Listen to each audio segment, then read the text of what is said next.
University, New York, and Minnesota, United States of America. He chaired Department of Urology, Texas University of Health Sciences, United States of America. His professional membership includes Members American Urology Association, Member American Society of Transplant, Member Southwest Oncology Group, United States of America. His success for Pakistan is marvelous and outstanding. He is founder, Dean and Chief Executive, Pakistan Kidney and Liver Institute and Research Center, Lahore, by now PKLI. He trained hundreds of doctors in kidney transplant fields across the globe. He is President of Transplant Society of Pakistan as well. He has pivotal role to ban illegal kidney transplantation in Pakistan and suggested government to set centralized systems that would ensure legalized organ donation and transplantation like Gulf and Western countries. A big chunk of applause for Professor Dr. Saeed. جو تجربہ ہے ان میں ایک disease donor transplantation کا تجربہ ہے. تو کل ہمیں رات کو یہ آفر ملی کہ ایک کڈنی اویلیبل ہے ملٹری ہاسپٹل میں, جس کو کہ اگر ٹرانسپلانٹ کیا جائے تو کئی لوگوں کی جان بچ سکتی ہے. تو ہماری ساری رات پھر اسی ایفرٹ میں گزر گئی کہ کسی طرح اپنے ڈونرس کو اپنے ریسیپینٹس کو لائن اپ کریں. لاہور میں PKLI سے لیور کے ٹرانسپلانٹ سرجن ابھی آ رہے ہیں یہاں پہ, اور ہم لوگ ابھی جا رہے ہیں MH ٹکٹ کو ہارویسٹ کرنے کے لیے جو ہمیں اپنے ریسیپینٹس ہیں. تو یہ ایک بہت ہی ایکسائٹنگ ٹائم ہے ہمارے لیے. تو اللہ تعالیٰ اس ساری اس کے اندر سے کوئی اچھائی کا معاملہ نکالے گا اور 3-4 لوگوں کی زندگیاں بچیں گی. تو سب سے پہلے تو میں آپ لوگوں کا شکریہ ادا کرنا چاہتا ہوں, اور آئی اپولوجائز کہ مجھے تھوڑا سا اس کو رش کرنا پڑا.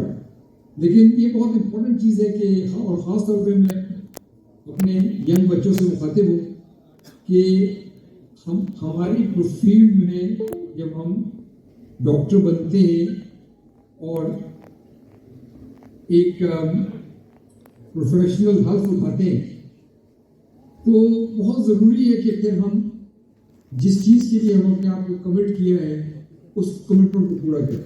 اور یہ ہماری کمٹمنٹ معاشرے کے ساتھ بھی ہے, پروفیشن کے ساتھ بھی ہے, اور اللہ تعالیٰ کے ساتھ بھی. تو اب سوال یہ پیدا ہوتا ہے کہ ایک اچھے مسلمان پروفیشنل ڈاکٹر کی کیا ذمہ داریاں ہیں. کیونکہ اب آپ نے جس مقصد سے آج جمع ہوئے ہیں, ہم وہ یہ ڈسکس کرنے کے لیے جمع ہوئے ہیں کہ ایک پروفیشنل ڈاکٹر کی کیا ذمہ داریاں ہیں. تو اس سے پہلے کہ میں وہ ڈاکٹرز کی ذمہ داریوں کی بات کروں, میں آپ کے ساتھ ایک چھوٹی سی سٹوری شیئر کرنا چاہتا ہوں. جب میں USA گیا پڑھنے کے لیے اور اعلیٰ تعلیم کے لیے, تو وہاں میں نے نوٹ کی ایک بات کہ ہر چیز میں ایک بہت پروفیشنل ان کا ڈیکور تھا, پروفیشنل انداز تھا, اس میں کوئی کیجول ایٹیٹیوڈ نہیں تھا. ہر چیز کا ایک بڑا نپا تلا انداز تھا, بات کرنے کا انداز بھی بڑا نپا تلا تھا. اور ہمارے یہاں جیسے ایک لوز بات ہوتی ہے مریض کے بارے میں, ہم کوریڈور میں کھڑے ہو کے بات کر رہے ہوتے ہیں, پروفیشنل کانفیڈینشیلٹی کا کوئی احساس نہیں ہوتا. ایک بڑی شدت سے یہ احساس ہوا کہ ایک کلچر کا ڈفرینس ہے.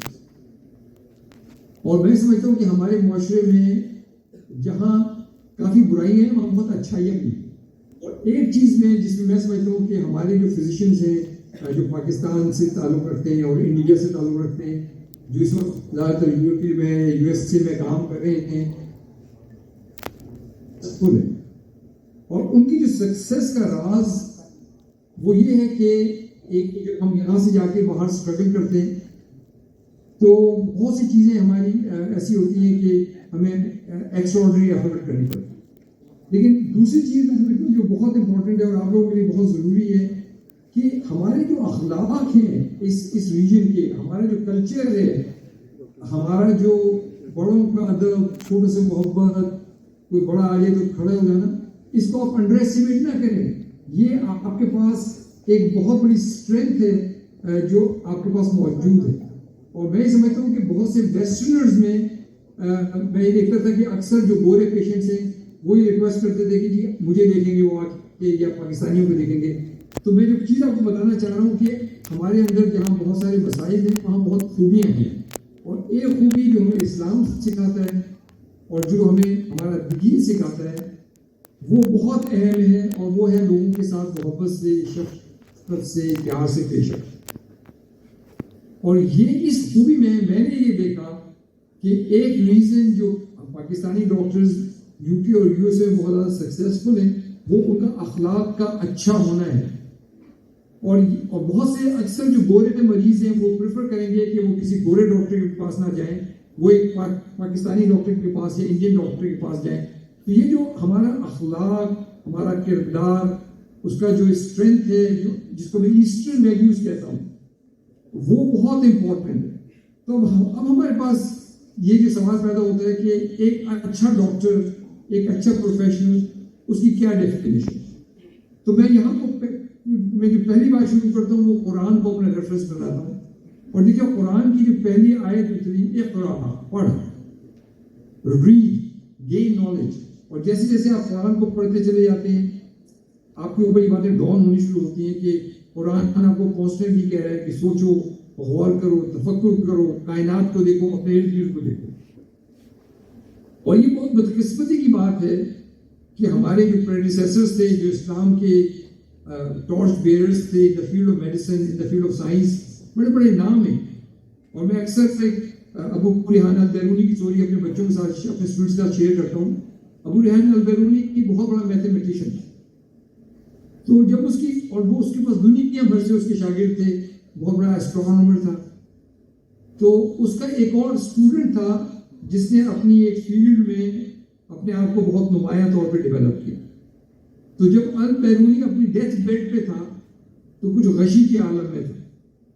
تو یہ اسٹوڈنٹ اس کے پاس آیا. تو تھوڑی دیر کے لیے ابو ریحان البیرونی وہ اس نے اپنے اسٹوڈنٹ کو ریکگنائز کیا اور اس نے اس کو کہا کہ oh I am so glad that you are here, کیونکہ میں سوچ رہا تھا کہ جب تم آؤ گے تو میں تم سے فلانے مسئلے کے بارے میں پوچھوں گا جس کے اب تم ماسٹر ہو. اور پھر یہ آگے باہر آ گیا اور as he walked out of the house he heard the women crying, meaning by Al-Biruni had died. تو جو ہمارے بزرگ تھے, ہمارے جو پریڈیسیسرز تھے, وہ اس قدر علم کے شوقین تھے کہ ایک آدمی اپنے ڈیتھ بیڈ پہ بھی اس نے جیسے ایک آدمی کو جو خود ایک صاحب علم آدمی بن گیا تھا دیکھا, تو اس نے اس کو کہا کہ میں سوچ رہا تھا کہ تم آؤ گے تو میں تمہارے ساتھ بیٹھ کے اس فلانے مسئلے کو ڈسکس کروں گا. تو یہ وہ نالج کا گین کرنے کا ان کا معیار تھا. اب قرآن ہمیں کیا کہہ رہا ہے؟ قرآن کہتا ہے کہ کیا تم دیکھتے نہیں, کیا وہ جو دیکھ سکتا ہے اور جو نہیں دیکھ سکتا کیا وہ برابر ہو سکتا ہے؟ وہ نہیں ہو سکتا برابر. تو اسی طرح قرآن کہتا ہے کہ جو نالج ایبل ہے اور جو نالج نہیں رکھتا کیا وہ برابر ہو سکتا ہے؟ وہ برابر نہیں ہو سکتا. تو قرآن نے یہ باتیں کیوں کی؟ اس لیے کہ اس نے ہمیں انکریج کرنا ہے. قرآن میں تقریباً 14 مرتبہ ہے کہ سوچو, غور کرو. اچھا اب کیا ہوا یہ کہ ویسٹ نے ان کلچرز کو پکڑ لیا.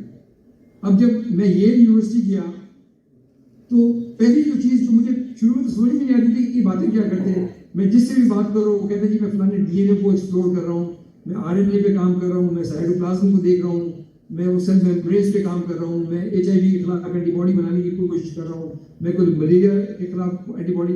تو میرے لیے کیونکہ ہمارا اس بیسک سائنس ریسرچ میں کوئی ایکسپوجر نہیں تھا تو میرے لیے بالکل ایک چائنیز لینگویج تھی. But very soon I realise کہ یہ وہ ساری چیزیں ہیں جس کے نتیجے میں آج ویسٹ جہاں پہ ہے, جہاں پہ ہمیں بھی ہونا چاہیے لیکن ہم وہاں نہیں ہیں. تو میں خاص طور پر اپنے بچوں کو ایڈریس کر رہا ہوں کہ جب تک کہ ہم ریسرچ کی طرف نہیں جائیں گے, جب تک کہ ہم کائنات کو ایکسپلور کرنے کی کوشش نہیں کریں گے, جب تک ہم یہ آنسر نہیں کریں گے کہ یہ اگر بیکٹیریا ہے. اب مثال کے طور پہ I'm sure کہ آپ کو اکثر لوگوں کو پتہ ہوگا کہ ایک زمانے میں جب انسولین بنتی تھی تو ہم بووائن سورس سے یا پورسین یا پورک یا بھینس یا گائے ان کا لبلبا نکال کے اس سے انسولین ایکسٹریکٹ کرتے, بے تحاشا اینٹی باڈیز پیدا ہوتے. جانس ہاپکنس کے ریسرچرز نے کہا کہ نہیں یہ تو اچھا طریقہ نہیں, کہ ہمیں کوئی چیز سوچنا چاہیے. تو واٹ دے ڈیڈ واز کہ انہوں نے جو ڈی این اے ہے جو کہ انسولین بناتا ہے وہ ڈی این اے دریافت کیا اور اس کے بعد اس ڈی این اے کو انہوں نے ای کولائی بیکٹیریا کے اندر ڈال دیا. اب by virtue of the D N A جو ای کولائی ہے جو ادروائز ایک ٹاکسک جراثیم ہے وہ انسولین پروڈیوس کرنے لگا. اب بہت لارج کوانٹٹی میں, اور چونکہ یہ ہیومن ڈی این اے کا سیکوینس جینوم سیکوینس ڈالا انہوں نے اس کے اندر, تو اب ہیومن ڈی این اے میں بہت لارج کوانٹٹی میں بہت سستے دام لیب میں اب وہ انسولین بن رہی ہے جو ایک زمانے میں ہم پورسین اوریجن یا بوائن اوریجن سے کس قدر بننے انسان کا فائدہ ہوا, کتنے کروڑوں لاکھوں انسان تھے جن کو کہ وہ انسولین اویلیبل ہے.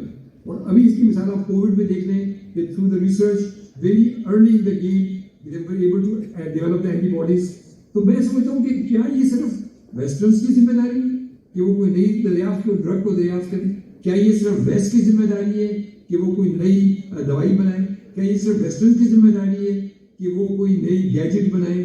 اب آپ فیلڈ آف میڈیسن میں چلے جاتے ہیں, فیلڈ آف سرجری میں چلے جاتے ہیں, نئی نئی ایجادات, نئے نئے گیجٹس, روبوٹک سرجری ہو گئی. تو مطلب ویئر آر وی, ہم کہاں کھڑے اس میں, حکومت کہاں کھڑی اس سائز؟ تو ہم جو ہیں وہ واحد ایک کنزیومر سوسائٹی بن گئے ہیں. تو میں اپنے بچوں کو یہ پیغام دینا چاہتا ہوں کہ ہمیں اس سے آگے نکلنا, ہمیں ریسرچ کی طرف جانا پڑے گا. ہمیں وہ کرنا پڑے گا جو قرآن ہمیں کہتا ہے وہ کریں, ہمیں وہ کرنا پڑے گا جو اسلام ہمیں کہتا ہے, یہ ہمیں وہ کرنا پڑے گا جو ہمارا دین ہمیں کہتا ہے. لیکن ویسٹ نے اس کو اپنا لیا, ہم نے سوچنا بند کر دیا, ہم نے علم کو گین کرنا بند کر دیا, ہم ایک لکیر کے فقیر کے طور پہ کر دیں. ہم آج اگر ویسٹ ہم پہ ایمبارگو لگا دے تو ہمارے اندر یہ بھی کیپیسٹی نہیں ہے کہ ہم اپنی پینسلن خود بنا سکیں, اپنی ایمپیسلن خود بنا سکیں. ہم ہر چیز امپورٹ کرتے ہیں اور وہ جا کے اس کو ڈسپینس کرتے ہیں. تو میرے بچوں یاد رکھو, اگر ہم نے قوم کی حیثیت سے اور ایک انڈیویجول کی حیثیت سے اور ایک پاکستانی کی حیثیت سے اور ایک مسلمان کی حیثیت سے آگے بڑھنا ہے تو یہ انکمبنٹ ہے ہم پہ کہ ہم ایک ریسرچ کا کلچر ڈیولپ کریں. اور میں جو اپنے بزرگ اور سینئر اساتذہ یہاں بیٹھے ہوئے ہیں ان سب سے ریکویسٹ کروں گا کہ ان بچوں کو گائیڈ کریں آپ ٹورڈز ریسرچ, بیکاز فیوچر سوچ میں اب دیکھیں جو چیزیں فاصلے سمٹ گئے ہیں, کولیبریٹو ریسرچز ہو رہی ہیں. تو سب سے امپورٹنٹ چیز جو آج کا آپ کا ٹیک ہوم نمبر 1 میسج ہے کہ سب سے امپورٹنٹ چیز یہ ہے کہ ڈیٹا کو پرزرو کریں. Future currency is data. جس کے پاس ڈیٹا ہوگا, آج اگر Google multi billion dollar company ہے یا فیس بک ملٹی بلین ڈالر کمپنی ہے تو اس کی واحد ریزن یہ ہے کہ they have tremendous amount of data that they have. تو کائنڈلی ہمیں جانا پڑے گا الیکٹرانک میڈیکل ریکارڈس کی طرف, ہمیں پیپر سے نکلنا پڑے گا اور الیکٹرانک میڈیکل ریکارڈس کی طرف جانا پڑے گا اور ہمیں ڈیٹا کو پرزرو کرنا پڑے گا. جب ڈیٹا ایک دفعہ پرزرو ہوگا ہمارے پاس تو ہم کسی بھی ویسٹرن کو وہ پریزنٹ کر سکتے ہیں. وہ ڈیٹا وہ ایک کلین کریڈیبل ڈیٹا ہوگا جس کی بیس پہ ہم کوئی ریسرچ پروجیکٹس, پھر بے تحاشا لوگ ہیں پوری دنیا میں جو انٹرسٹڈ ہیں آپ کے ساتھ کولیبریٹ کرنے کے. پورے پاکستان میں لوگ ہیں, ہم انٹرسٹڈ ہیں سب کے ساتھ کولیبریٹ کرنے کے اندر. PTNI انٹرسٹڈ ہے کولیبریٹ کرنے کے اندر. تو اس کے بعد پھر کولیبریشن کا کلچر آپ کو پیدا کرنا پڑے گا کیونکہ ہمارے سب کے اجتماعی طور پہ وسائل کم ہیں, وی انڈرسٹینڈ ہے ہمارے سب کی جو, لیکن جو بیسک لیبز ہیں ان کو کلینکل لیب کے ساتھ کولیبریٹ کرنا پڑے گا. اس وقت کیا مسئلہ ہے ہمارے پاس؟ ہمارا مسئلہ یہ ہے کہ بیسک سائنٹسٹ جو بیٹھے ہوئے ہیں جنہوں نے MPhil کیا ہے, PhD وغیرہ کی ہوئی ہے, نہ ان کے پاس بیسک لیبس ہیں, اور جن کے پاس لیبس ہیں بھی تو ہمارے پاس کلینکلی ریلیونٹ ریسرچ کرنے کا کلچر نہیں ہے. تو ہمیں وہ کلچر لانا پڑے گا. سرجن ایک بریسٹ ٹیشو کا پیس دے گا اگر کسی بیسک سائنٹسٹ کو, تو وہ دیکھ سکتا ہے کہ پاکستانی پاپولیشن میں اس میں HER2 جین ایکسپریس کر رہی ہے کہ نہیں کر رہی, اس میں RB1 کا کیا ایکسپریشن ہے, اس میں کتنی پروٹو آنکو جینز ہیں, کتنی سپریسر جینز ہیں. چونکہ اب جو فیوچر ہے وہ سارا جین کی طرف جانے لگا ہے. ساری جو نئی نیکسٹ جنریشن جو جین سیکوینسنگ آ گئی ہے, تو آج سے 20 سال کے بعد ہم انڈر دا مائکروسکوپ دیکھ کے یہ نہیں کہیں گے کہ اس کو بریسٹ کینسر ہے. یس وہ بھی کہیں گے, لیکن ہم پھر اس سے بہت آگے چلے جائیں گے. ہم کہیں گے کہ اس میں یہ فلانی جین ایکسپریس ہو رہی ہے, اس میں فلانی جین نہیں ایکسپریس ہو رہی, لہٰذا اس کو یہ کیمو تھراپی ملنی چاہیے اور یہ کیمو تھراپی نہیں ملنی چاہیے. تو دنیا اس طرف جا رہی ہے. تو اگر ہم اس طرف نہیں جائیں گے تو بہت پیچھے رہ جائیں گے. ہم آلریڈی بہت پیچھے ہیں, لیکن ہمیں پھر اپنے آپ کو کا محاسبہ کر کے ہمیں آگے کی طرف جانے کی تیاری کرنی چاہیے. تو یہ بہت امپورٹنٹ ہے جو آج کے ٹیک ہوم میسیجز. نمبر 1 ہمیں کلچر ڈیولپ کرنا پڑے گا ریسرچ. نمبر 2 ہمیں کلچر ڈیولپ کرنا پڑے گا ڈیٹا گیدرنگ. ہمیں کلچر ڈیولپ کرنا پڑے گا ڈیٹا کو کس طرح سے پرزرو کیا جائے، کیونکہ ہمارے بارے میں یہ الزام لگتا ہے اور پارٹلی ٹرو ہے کہ ہمارے ہم بے تحاشا ڈیٹا فیبریکیشن ہوتی ہے. اگر میں اپنا پیپر ڈیٹا کا کوئی چیز یو ایس اے یا یو کے بھیجتا ہوں تو بہت سے لوگ اس پہ ٹرسٹ نہیں کرتے کہ یہ تو پیپر سے ڈیٹا لیا گیا ہے، پتہ نہیں کتنا. ایک دفعہ تو الیکٹرانک میڈیکل ریکارڈ میں وہ ڈیٹا لاک ان ہو جاتا ہے تو وہ آلٹر نہیں کیا جا سکتا. تو میں اپنے سینئر سے یہ ریکویسٹ کروں گا کہ اپنے ہسپتالوں میں، اپنی ٹیچنگ انسٹیٹیوشنز میں الیکٹرانک میڈیکل ریکارڈز لے کے آئیں تاکہ ہمارے بچے وہ ان چیزوں کو سیکھیں جو اس کو ویسٹ کے لیے ایک بالکل بیس لائن سیٹنگ کروں گا. تیسری بات یہ ہے کہ یہ جو کلچر ہے ریسرچ کا، جرنل کلب کا اہتمام کریں، ڈسکس کریں کہ کیا ہو رہا ہے. اور اس قدر یعنی اب میں 29 تاریخ کو ایک سیمینار ارینج کر رہا ہوں. میں چاہتا ہوں آپ سب لوگ بھی اس میں پارٹیسپیٹ کریں. میں پروفیسر اشفاق صاحب کو اس کا لنک بھیج دوں گا. تو اس وقت جو ٹرانسپلانٹیشن کی ورلڈ میں پوری دنیا میں بے تحاشا شارٹیج آف آرگنز کی. Lot of people will just die waiting for N organ. Last 50-60 سالوں سے زیرو ٹرانسپلانٹیشن پہ کام ہو رہا تھا کہ کس طرح ہم اینیملس کے آرگن کو انسانوں میں ٹرانسپلانٹ کر سکتے ہیں. اس کو زیرو ٹرانسپلانٹیشن کہتے ہیں. تو ابھی ریسنٹلی اس میں ایک بہت بڑی میجر بریک تھرو ہوئی جس میں انہوں نے پگ کی کڈنی لی. اب اس پگ کی کڈنی میں 10 جینز کو انہوں نے مینیپولیٹ کیا اور اس کے اندر I find it absolutely fascinating کہ انہوں نے وہ جینز جو ہیومنس کے خلاف ایکٹ کرتے تھیں ان کو ناک آؤٹ کیا اور پگ کی جین میں انہوں نے ہیومن جینز کو انٹروڈیوس کیا کہ وہ اس کو سمجھیں کہ یہ کڈنی باہر سے نہیں آئی ہے تاکہ کم سے کم ریجیکشن ہے. تو نتیجہ یہ ہوا کہ وہ کڈنی جو ہے وہ 7 دن تک وہ ایک پیشنٹ میں انہوں نے اس کا ٹرائل کیا and the patient was alive for 7 days with a normal kidney function. تو یہ ہسٹری میں ایک ایبسولوٹلی میجر بریک تھرو ہے. آپ نے سنا ہوگا ہارٹ ٹرانسپلانٹیشن کے جس میں پاکستانی سرجن بھی شامل تھے. تو یہ ایک بریک تھرو ہے. مطلب یہ ایسے نہیں ہوگا کہ بیٹھے بیٹھے یہ چیزیں ہو گئی. People have been working in their lab for years and years and years and years, after which they found out کہ کون سی جینز ہیں، کون سی جینز کو آئیڈینٹیفائی کرنا ہے، GAL2 کا کیا کام ہے، کس طرح سے چیزوں کو ہم وہ کر سکتے ہیں. تو کچھ 29 تاریخ کی شام کو 7 بجے میں ڈاکٹر پروفیسر اشفاق صاحب کو اس کا لنک بھیج دوں گا. آپ لوگ بھی سارے آن لائن جوائن کریں and learn. Doctor Jamie Log from university of Alabama is going to give us an online lecture and I want all of you to participate. مطلب یہ چاہے آپ سرجن ہیں، چاہے فزیشین ہیں، چاہے آپ یورولوجسٹ ہیں، no matter what your field is, it's an absolutely fascinating research by telling us کہ کس طرح سے ہم کس لیول پہ آ گئے ہیں کہ ہم ایک جین کو مینیپولیٹ کر کے کس طرح سے ایک انسان کی لائف کو بچانے کی کوشش کر رہے ہیں. تو ود دیٹ ابھی اس وقت ہمیں I am leaving from military hospital. وہاں پہ ایک برین ڈیڈ ڈونر ہے اور انہوں نے وہ رات کو ہمیں بتایا کہ وہ ایک شاید ڈونر اویلیبل ہے. تو ساری رات ہم اس کے ساتھ کام کرتے رہے. ساری صبح آج جب اپنے ریسیپینٹ پہ کام کرتے رہے and I am heading to military hospital to retrieve that kidneys. اور doctor Faisal Dar from PKLI Lahore is coming to retrieve the liver. تو پاکستان کی ہسٹری میں ایک نئی چیز بنے گی کہ ایک پرسن جس نے اپنی کائنڈنیس کے ذریعے، جس نے اپنی اچھائی کے ذریعے، اب اس عورت نے اپنی لائف میں کہا تھا کہ جی میرے اگر میں مر جاؤں تو میرے آرگنز کسی کو دے دینا. اب what a noble gesture that she ہے. تو اس کی فیملی نے اس بات پہ اصرار کیا کہ نہیں ہم ان کو آرٹیفیشلی ہم لائف رکھیں گے جب تک آپ ان کے آرگنز نہیں لے لیتے. تو ہمیں کیڈیوریک ٹرانسپلانٹ یا ڈیزیز ڈونر ٹرانسپلانٹ کی طرف بھی جانا ہے. اور میں چاہتا ہوں کہ ایون آزاد کشمیر میں بھی ایک سینٹر آف ایکسلنس تیار ہو جس میں ہم ٹرانسپلانٹیشن کریں. We are all willing to come and help you guys. وہاں پہ ٹیمز ڈیولپ کی جائیں اور جس طرح سے ٹرانسپلانٹیشن کو as an art and as a science not as a commercial activity کے طور پہ وہ کیا جائے. تو with that I want to beg leave کیونکہ وہ یہ سارا ٹائم سینسٹیو ہے اور ہمارا سارا پروگرام آج پورا کے پورا کلینکل ایکٹیویٹیز بھی اس کی وجہ سے اپ سائڈ ڈاؤن ہو گئی ہیں. تو with that I want to thank you all. اور میرا خاص طور پہ جو ینگ بچے میڈیکل اسٹوڈنٹس، ہاؤس آفیسرس یہ جو بیٹھے ہوئے ہیں، ان کو میری یہ نصیحت ہے کہ یہ ریڈ گین دا نالج. علم جو ہے نا وہ بنیاد ہے ہر چیز کی. قرآن نے اس کو بہت کلیئرلی ڈیفائن کیا. آپ دیکھیں قرآن نے آج سے 1400 سال پہلے کہا تھا مائکروسافٹ جو ہے اس کا موٹو کیا ہے؟ Knowledge is power. اگر آج اسرائیل اپنے بموں سے ہمیں بمبارڈ کر رہے ہیں اور ہم اس قابل بھی نہیں ہے کہ اپنے آپ کو ڈیفینڈ کر سکیں، اس لیے کہ انہوں نے ایک نالج کو گین کی. آج اگر امریکہ ایک جیٹ بناتا ہے تو اس نے ایک نالج ہوتی ہے, کسی نے ہمیں نہیں منع کیا آپ نہیں ریسرچ کر سکتے, کسی نے ہمیں نہیں منع کیا کہ آپ فلانا بم نہیں بنا سکتے یا فلانی بلٹ نہیں بنا سکتے, لیکن ہمیں آگے بڑھنا ہے. ہم کب تک لوگوں کی سے خیرات مانگتے رہیں گے, ہم کب تک لوگوں سے بھیک مانگتے رہیں گے. مسلمان کے لیے تو زیب ہی نہیں دیتا.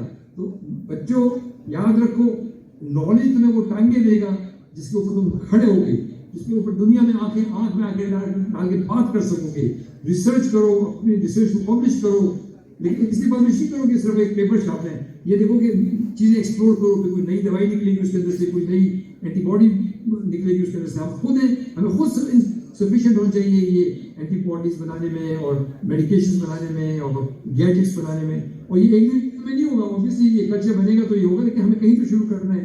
تو میری جو ڈین ہیں ان کو I want to thank them for inviting me. Professor Ashfaq صاحب سے میں شکریہ ادا کرنا چاہتا ہوں فار انوائٹنگ می, اور I apologise for this rush presentation.